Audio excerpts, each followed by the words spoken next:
जय माता दी दोस्तों, आप सभी कैसे हैं। मैं अच्छी हूँ माँ देवी की कृपा से। और आप सभी के बीच में फिर से लेकर आई हूँ एक नई कहानी।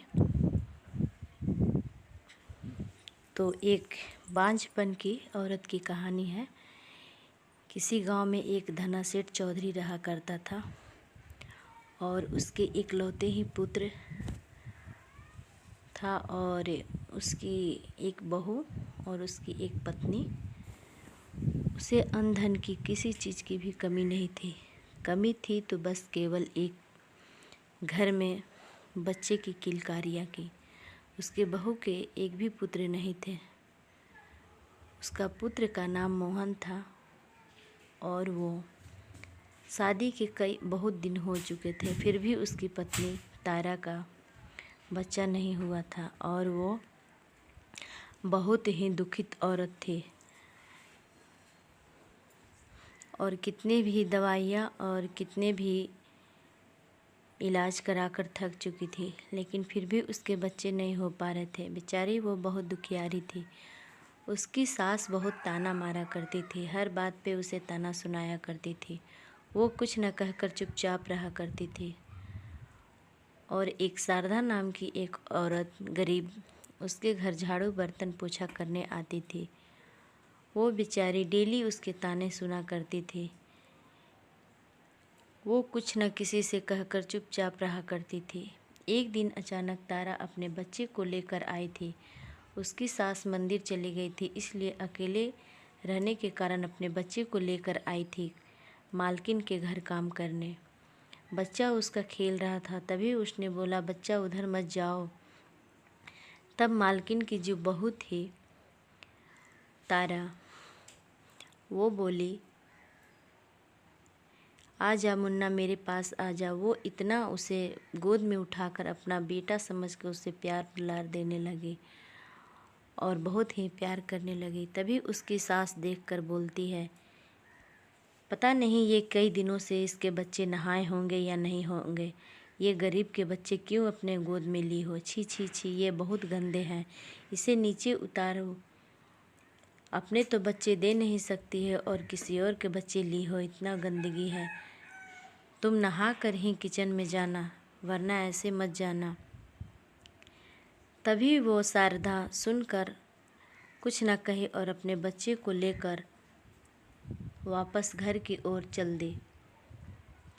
फिर उसके बाद अगले दिन वो आई काम पर और फिर उसी तरह से उसकी सास ने अपने बहू को, तारा को खटी खोरी कुछ सुनाती रही। वो बेचारी रोती बिलखती चुपचाप सुना करती थी।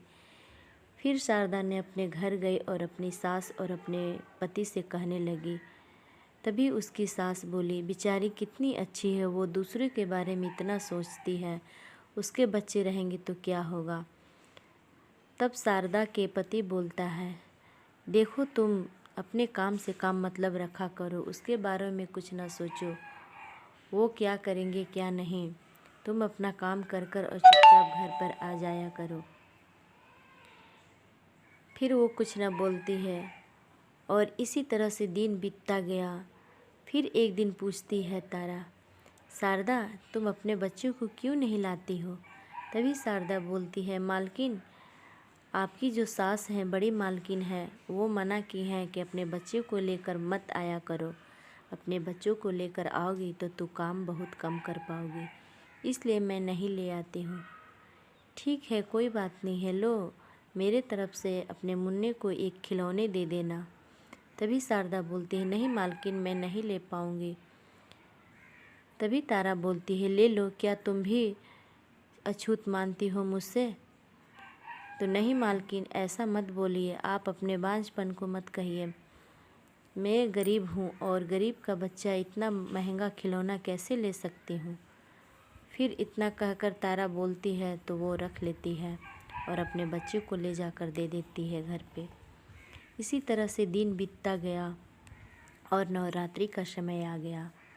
तभी वो बोलती है शारदा, मालकिन मेरी मानो तो तुम माँ दुर्गा का पाठ रखो और तुम्हारे सुनी गोद को माँ दुर्गा ज़रूर पूरा करेंगी और तुम्हारे गोद में पुत्र अवश्य होगा।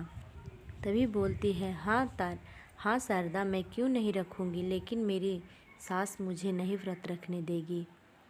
बोलती है कि मालकिन, मैं अपने गरीब कुटिया में माँ दुर्गा का व्रत में रखती हूँ, तुम भी आ जाना और 9 दिन व्रत उपवास कर पूजा कर तुम मेरे घर से फिर चली जाना। बोलती है, ठीक है, मैं आऊँगी। इसी तरह करके वो नवरात्रि का पाठ करने लगी और डेली अपना काम कर घर से और शारदा के घर जाने लगी।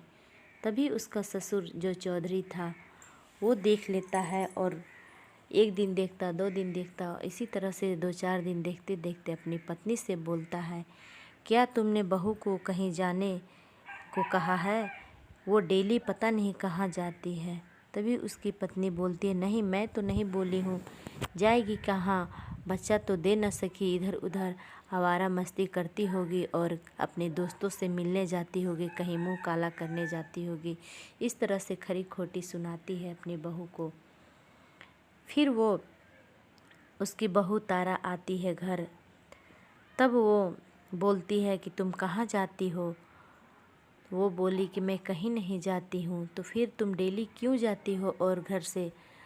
और अपने बेटे मोहन को भी कह दी। तो उसका पति भी पूछता है कि बताओ तारा, तुम कहाँ जाती हो, कौन से तुम्हारे फ्रेंड हैं और किससे तुम मिलने जाती हो और किससे तुम अपना मुंह काला करवा के आती हो? बच्चे तो दे न सकी, मैं तुमसे शादी करके फंस गया और एक बच्चे की माँ भी नहीं बन पाई तुम। पता नहीं हमारे नसीब में क्या है, तुम जैसी औरत से हम शादी करके फंस गए। वो बेचारी रोने लगती है और बिलखने लगती है और माँ दुर्गा के शरण में जाकर वो सिर को पटक कर रोने लगती है, हे माँ, मेरी दुख को दूर करो, मेरी सूनी गोद को भर दो माँ, मैंने तुम्हारा व्रत रखा है और मेरी गोद भर जाएगी तो मैं अपने घर पे व्रत रखूँगी। इसी तरह से कहकर रोने लगी। फिर भी उसने किसी भी तरह से छुपते छुपाते और शारदा के घर पर ही अपना नवरात्रि का पाठ पूर्ण किया और कुछ ही दिनों के बाद फिर उसके कोख में बच्चा रहता है और एक सुंदर से पुत्र को जन्म देती है और बहुत ही खुशी हो जाता है। और फिर वो कहती है अपने घरों में कि देखो माँ दुर्गा में कितना शक्ति है, और अपने पति मोहन से भी बोलती है कि देखिए माँ दुर्गा ने ही मेरी गोद को भर दी है, सुनी गोद को भर दी, मेरी पुकार सुन ली माँ दुर्गा में बहुत शक्ति है, नवरात्रि का पाठ मैं हर एक साल में करूँगी। और इसी तरह से अपनी सास को बताती है, अपने ससुर से कहती है। वो खुशी का उसका ठिकाना नहीं रहता है और शारदा को गले से लगा कर बोलती है, शारदा तुम मेरी छोटी बहन हो, तुमने मेरी सूनी गोद को भर दी, माँ दुर्गा का पाठ करवा कर तुमने बहुत पुण्य का काम किया है, तुम्हारे घर में किसी चीज़ का कमी नहीं होगा और तुम मेरी एक छोटी बहन की तरह रहोगी। इस प्रकार से कहकर उसके गले पकड़कर खुशी का आंसू बहाने लगी और रोने लगी और अपने खुशी खुशी हंसकर उसको अपनी बहन का दर्जा दिया। और इस प्रकार से तारा का गोद भर गया और वो अच्छे से रहने लगी। तो माँ दुर्गा में बहुत शक्ति है और इस तरह से उसकी बांझपन को दूर हुआ। और अनधन क्या होता है, अनधन रहने से कुछ नहीं होता है जब घर में एक बच्चा ही ना हो। तो उसके चौधरी के घर अनधन तो बहुत थे, लेकिन उसके बहू के एक भी पुत्र नहीं थे। तो माँ दुर्गा ने उसकी सोनी गोद को भर दिए और इस प्रकार से वो खुशी खुशी रहने लगे। तो आप सभी दोस्तों को ये मेरी कहानी अच्छा लगे तो लाइक कमेंट ज़रूर कीजिएगा। और नवरात्रि का दिन आने ही वाला है, इसलिए मैं नवरात्रि पर ये कथा एक लेकर आई थी छोटी सी। तो लाइक ज़रूर कीजिएगा, जितने भी नए मेरे दोस्त लोग होंगे लाइक और कमेंट कीजिएगा। और अगली वीडियो में फिर से लेकर आऊँगी। तो मैं अब चलती हूँ। धन्यवाद दोस्तों।